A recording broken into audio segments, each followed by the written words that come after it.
Et nous retrouvons le billet d'humeur. Alors, il va sûrement nous parler de Noël.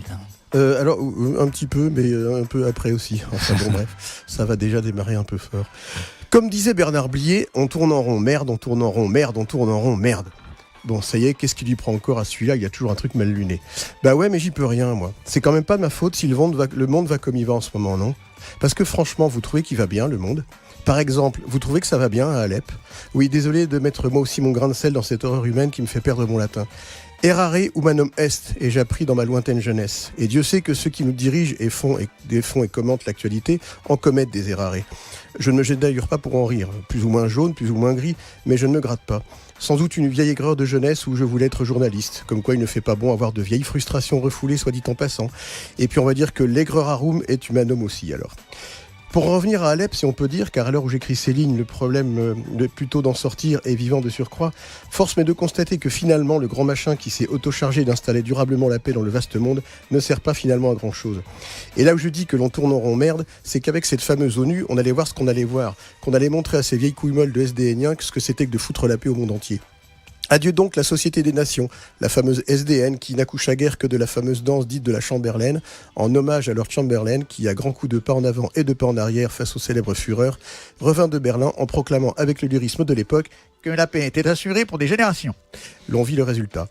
On a donc remplacé ces couilles molles de SDNiens par des eunuques pitoyables et ne pouvant que constater leur impuissance, ce qui confirme le terme néologique que je me suis permis. Et donc, s'il y a un point sur lequel je suis d'accord avec ces messieurs, c'est bien leur impuissance. Alors vous allez me dire de quel errare parle-je donc ? Eh bien de toutes ces années qui ont suivi la chute du mur de Berlin, qui vit le démantèlement d'une URSS dont on se rend compte aujourd'hui à quel point elle était encore chaude lorsqu'on a vendu sa peau.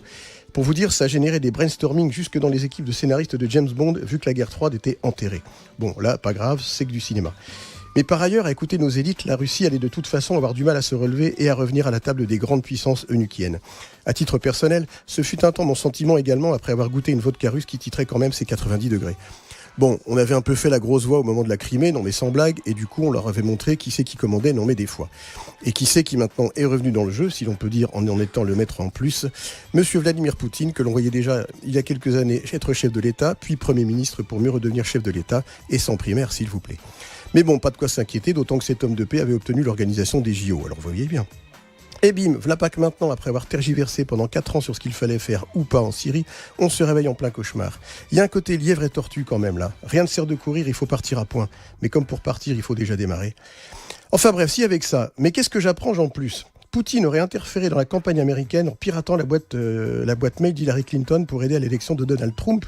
Et il paraît qu'il se préparait à faire de même pour la campagne d'Angela Merkel. Allons donc, c'est pas possible ça. C'est comme si on nous disait que les Américains, par exemple, seraient intervenus pour influer sur des élections dans des pays étrangers, enfin. Alors là, mon cher, comme disait un personnage du désormais regretté Gottlieb, vous êtes en pleine science-fiction. Ça, c'est dans les films, ça, dans les James Bond, comme je disais tout à l'heure. C'est pas chez nous que ça arriverait, on risque rien. Les probables finalistes des prochaines présidentielles, du moins à l'heure actuelle, ne cachent pas leur sympathie pour M. Poutine, voire pour M. Trump. À ce propos, je conclurai en m'amusant à jouer l'avocat du diable. Que n'entend-on pas sur les divers postes pourvus par M. Trump ? Il ose placer à des postes les plus importants des gens dont on nous dit qu'ils n'ont aucune expérience en politique et que, par exemple, le secrétaire d'État en charge des affaires étrangères connaît certes quasiment tous les chefs d'État de la planète, mais en tant qu'homme d'affaires.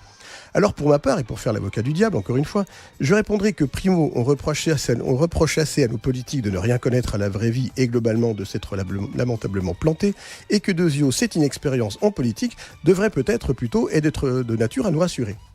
D'ailleurs, en France, il y a quelques années, un simple garagiste fut plusieurs fois ministre, pas si mauvais si ma mémoire est bonne, président du Sénat, pas si mauvais si ma mémoire est bonne, créa le Futuroscope de Poitiers, et j'en oublie certainement. Il s'appelait René Monori, mais ça c'était avant.